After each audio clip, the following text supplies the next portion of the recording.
Well, what we're doing here today is we're carrying out our annual Chilean flamingo catch-up. So during this procedure we get all of the birds into the shelter, and we catch up small groups of birds at one time. And while they're in the hand, we check their rings. We need to ring them if they haven't got a ring. We check their microchip numbers, and then we do a health check of the birds. So the vets are here today, and they'll be taking a blood sample which we can use for DNA analysis work, and then we check the body condition of the birds. And one of the things that we do is look at the feet and the foot condition of the birds.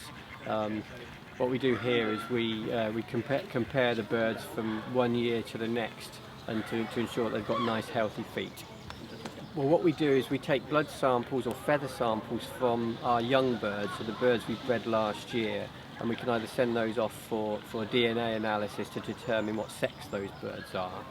And then the other things that we do is we record the ring details of the birds, and then that's really useful for our breeding forthcoming breeding season. So we can compare and look at those ring details and see who's paired to who, see if they retain the same mate from one season to the next, and then that helps us have a greater understanding of the breeding biology of these birds.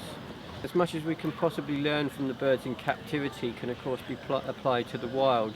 These are now a threatened species, the Chilean flamingo, in their natural habitat in South America. And so as much information we can learn about our birds can then be applied to the conservation of the birds in the wild.